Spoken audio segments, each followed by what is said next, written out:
Olá pessoal, tudo bem com vocês? Sejam bem-vindos a mais uma aula, bem-vindos ao nosso canal no Educa Araxá.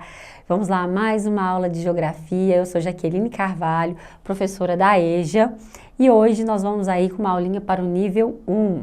Então vamos lá, gente.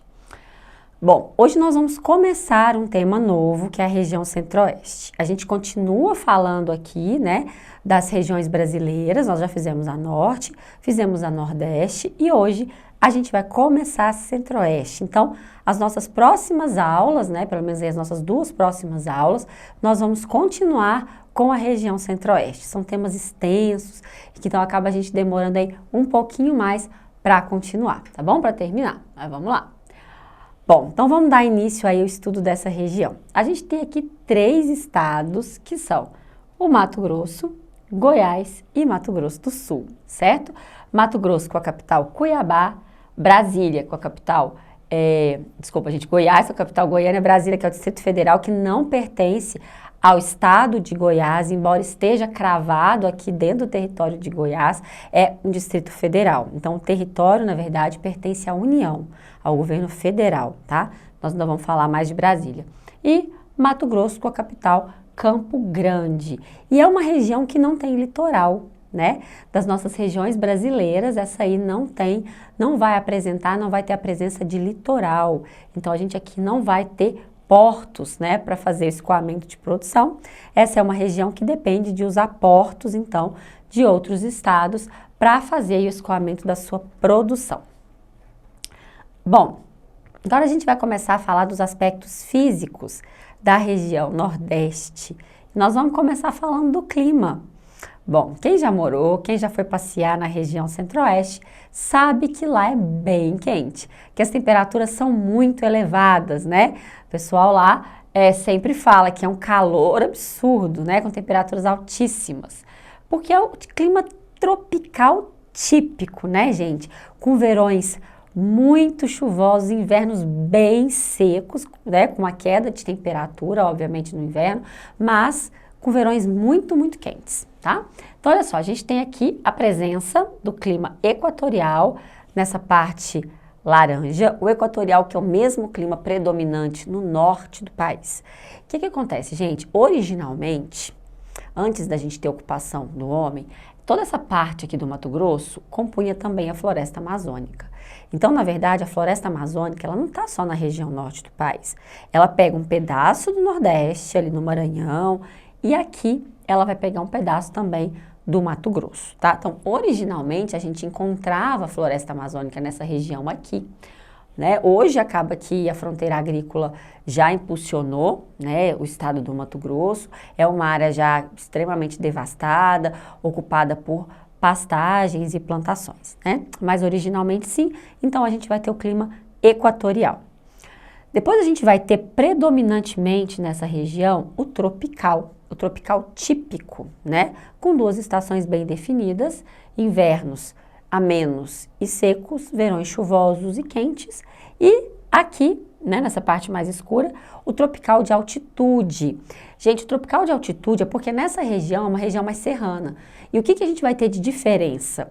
A temperatura é um pouco mais baixa, porque a altitude garante isso. A altitude vai nos garantir uma temperatura mais baixa, um pouco mais baixa, certo? E a gente vai ter mais chuva. Por quê? Por causa das chuvas orográficas, né? Sempre que a gente tem regiões mais elevadas, a gente vai ter a presença de chuva orográfica, que é aquela chuva de montanha, que a massa de ar vem, se choca com o obstáculo físico e passa seca para o outro lado, né, da vertente. E aqui embaixo a gente vai ter o clima subtropical, certo? Por quê? Porque já está chegando aqui, ó, na divisa com o Paraná, né? Porque pertinho do estado de São Paulo. Então a gente já vai ter temperaturas mais baixas no inverno, né? E chuvas mais bem distribuídas durante todo o ano. Mas é bem pequenininho aqui e já é porque está lá grudadinho na região sul do país. Bom, aqui então eu trouxe um climograma para a gente sempre relembrar como analisaremos esses climogramas. E é um climograma do clima tropical, que é esse aqui que vai predominar, esse amarelo aqui que vai predominar. Então, olha só, para a gente lembrar, aqui eu tenho a barrinha de chuva, coluna de chuva, aqui a coluna de temperatura e aqui os meses do ano, tá vendo? Então, cada barrinha dessa aqui, ó, equivale a um mês. E quando a gente olha, a gente pode ver o seguinte, pouca chuva concentrada aqui no meio do ano, né? Nos meses de junho, julho, agosto, a gente tem uma baixa na precipitação. E já nos meses do início e do final do ano, a gente tem uma elevada precipitação. Então, por quê? Porque é clima tropical, né? Clima tropical é assim. São duas estações definidas, então invernos secos e verões chuvosos. Basta a gente pensar aqui em Araxá, né? Ali janeiro, fevereiro, dezembro, chove, porque é o nosso verão. Aí começa maio, junho, julho, já começa a cair a chuva. Por quê? Porque é o nosso inverno. Então, olha, vamos olhar para a linha de temperatura agora, gente. A temperatura, ela começa aqui, ó, em torno, né, dos 25 graus, ela vai até aqui, ó, 22, olha aqui, ela desce, né, ela chega aqui a marcar entre 19 e 18 graus, e ela sobe novamente. Então, a gente vê que no inverno, a gente tem uma pequena queda na temperatura. E no verão, a gente tem temperaturas elevadas, tá? Não é tão diferente assim, acaba que a gente nota que a gente vai ter temperaturas quentes durante todo o ano, porque uma mínima de 18, 19 graus é calor, né, gente? Não é frio, né? E a máxima, logicamente que isso é média, mas pode passar aí dos 30 graus com certeza. Então, trouxe aqui as principais características, certo? Depois a gente tem aqui o clima equatorial, que quando a gente volta no mapa, é esse aqui, tá? Esse de cor alaranjada. Aqui já é diferente, estão vendo? Olha como é que eu tenho uma linha de temperatura muito diferente, comparem. Aqui, olha, a minha linha de temperatura, olha como é que ela tem uma queda no inverno, né? E o verão mais elevado. Quando eu venho aqui para o equatorial, não. Olha só, eu tenho uma linha contínua. Isso significa dizer que a região mantém temperaturas elevadas durante todo o ano. A gente não vai ter uma queda grande, muito perceptível com o inverno, tá? Então, olha só, temperaturas quentes o ano todo, né? Na casa aí entre 25 e 30 graus. Como é média, logicamente que a gente vai ter dias bem mais quentes. E aqui as chuvas. A gente nota que a gente tem chuvas durante todo o ano.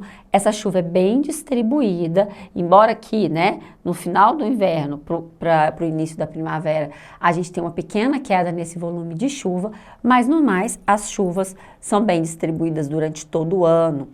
É o mesmo clima de quando a gente falou aqui da região norte do país, de quando a gente falou da floresta amazônica, né? É porque, então, originalmente ali também era floresta amazônica, então o clima equatorial. Agora a gente vai falar do relevo, né? Trouxe aqui um mapinha do relevo para a gente entender como se comporta o relevo na região centro-oeste. Gente, olha só. Esse verde mais escuro são as áreas de planície, tá? Então aqui e aqui, né, no norte.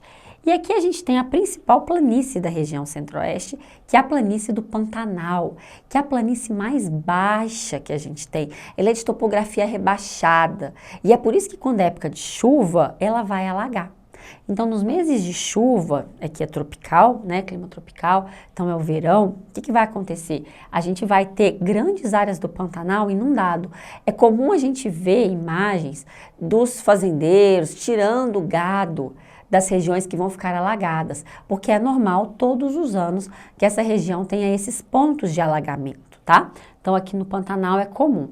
E aqui eu tenho o grande Planalto Central brasileiro, que é onde foi escolhido para a construção de Brasília, né? É uma região bem plana, aqui também o Planalto Meridional. Então só da gente olhar nesse mapa, a gente percebe que é uma região típica de planaltos. O centro-oeste brasileiro predominam os planaltos. Na verdade, o centro-sul brasileiro todo, quando a gente falar do sudeste também, a gente vai falar de um predomínio de planaltos. Então, é muito nítido isso nessa imagem. E essa cor mais amareladinha, aqui ó, são as chapadas, né? As serras. Essas serras e chapadas, elas estão no compartimento de planaltos, mas são regiões mais elevadas, são regiões que sobressaem no relevo, né? Então aqui a gente tem a Chapada dos Parecis, a Chapada dos Guimarães, a Serra do Caiapó, então são serras famosas, e chapadas muito famosas. Então, predomínio de relevo planáltico. E aqui eu trouxe uma foto da Chapada dos Veadeiros, que é uma região de Planalto aí no Centro-Oeste, lindíssima, extremamente famosa essa chapada, atrai muitos turistas, né, de várias regiões e merece, né, gente? Porque uma paisagem dessa aqui merece receber muitos turistas, desde que de forma sustentável, para não acabar, não danificar a natureza. Mas a gente nota aqui, então, olha, uma região mais elevada, tá vendo só? A gente tem aqui, olha, uma topografia aqui ao fundo, olha, umas serras, uma região bem mais elevada, com a presença de uma cachoeira, né? Então, é uma das imagens maravilhosas da Chapada dos Veadeiros. E aqui uma imagem do Pantanal para a gente ver justamente o relevo contrário. Olha como é que aqui é baixo, plano. A planície do Pantanal é um relevo aplanado, né? Olha só de olhar a imagem a gente vê. A gente consegue ver até o horizonte, né? Formas mais planas, mais rebaixadas. E aqui os pontos alagados, ó, justamente porque eu falei, é um local muito baixo. Mas se a gente voltar nessa imagem, dá para ver nitidamente a diferença entre as regiões mais acidentadas, mais altas e as regiões mais baixas e mais aplanadas, certo?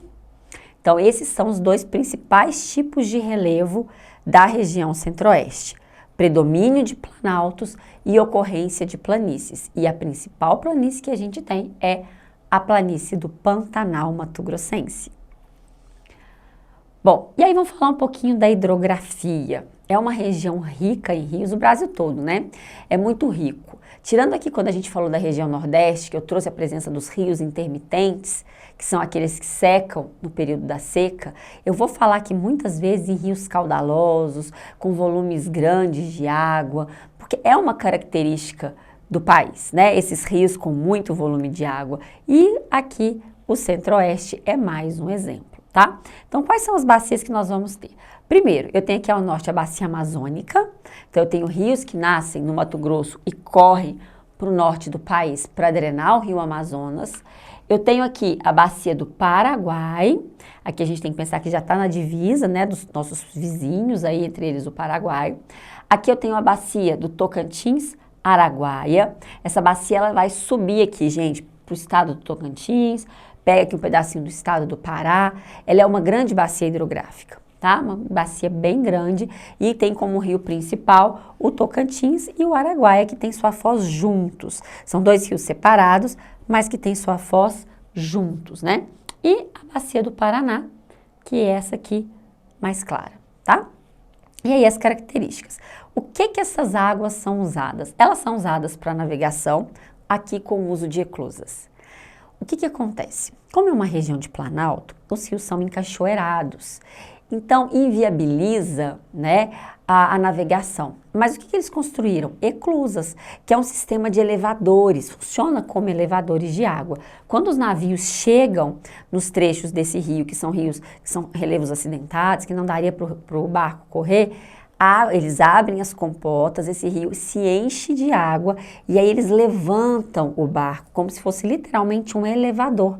E aí você corrige o desnível do fundo do rio. Então não fica mais aquele rio tão encachoeirado, aquele rio cheio de corredeira. Ele vai corrigir o desnível, você coloca mais água, ele regula no leito do rio e é possível que os barcos naveguem com mais tranquilidade, tá? E geração de hidroeletricidade. Rios de planalto são ótimos para geração de hidroeletricidade, tá? São melhores que os rios de planície.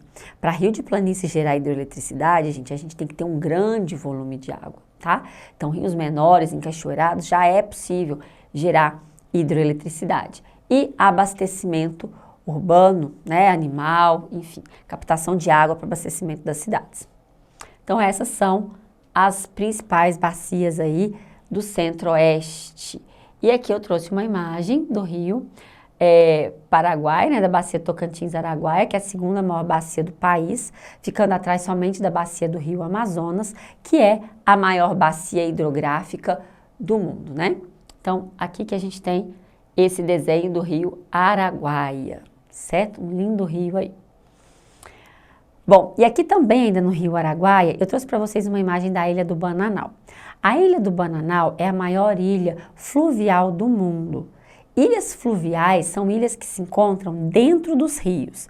E aqui a gente tem uma grande ilha. Essa imagem, ela tá aqui. Eu não consegui trazer uma imagem que pegasse toda a ilha, porque ela é bem grande, ela é bem importante. E o pessoal, olha, usa ela até para recreação, para turismo, tá? Então ela tem uma utilidade. Então olha só, maior ilha fluvial do mundo, localiza-se na divisa entre os estados do Tocantins e Mato Grosso, e é no rio Araguaia, certo? O rio Araguaia é famoso para quem gosta de pescar, né? Ele é bem famoso. Então, se a gente pegar aqui entre os estados de Tocantins e Mato Grosso, vamos voltar aqui no mapa, ele está bem nessa região aqui, tá? No nosso mapa. Bom, aqui eu trouxe o rio Xingu, que é um dos afluentes do Amazonas, então ele está na bacia amazônica, então ele está aqui, ó, quer ver? Tá aqui, tá? Nessa região, ele vai correr aqui para o estado do Amazonas, certo? O rio Xingu, então, ele é um dos principais formadores aí da usina de Belo Monte. A usina de Belo Monte, ela tá no rio Xingu, né? E ela é importante pela quantidade de energia que ela vai gerar. Ela ainda não está gerando na totalidade. Ela já funciona, mas não funciona ainda na sua totalidade. É uma usina relativamente nova no nosso país. E tem muitas controvérsias em cima dessa usina, né? Apesar dela ser importante para gerar energia para a região norte, para o centro-oeste, para levar desenvolvimento para essa região. São regiões que carecem de desenvolvimento, porém, ela é muito criticada pelos danos ambientais. Para se construir ela, teve que se desmatar trechos da floresta amazônica, prejudicou a população ribeirinha, porque acabou mudando o curso do rio, represou esse rio e acabou prejudicando o trabalho, né, dessa população ribeirinha, e ainda por danos ambientais e porque ela ocupa terras indígenas, terras que eram demarcadas da FUNAI. A usina de Belo Monte acabou ocupando para fazer o lago dessa barragem. Então, aí a gente tem um problema sócio e ambiental também com a usina de Belo Monte, mas ela não deixa de ser também importante para a geração de energia e desenvolvimento da região. Bom, gente, então na nossa aula de hoje a gente começou a falar dos aspectos físicos, a gente ainda não falou de tudo, tá? Na próxima aula nós vamos continuar falando da região centro-oeste, a gente ainda tem muito assunto, vamos falar de Brasília, vamos falar das atividades econômicas da região centro-oeste, de como que se deu o povoamento, tá? Mas hoje nós conversamos sobre o clima, relevo e hidrografia. E eu espero vocês para a nossa próxima aula, para a gente dar continuidade a esse assunto. Muito obrigada pela presença de vocês, bons estudos e até mais. Beijão, pessoal!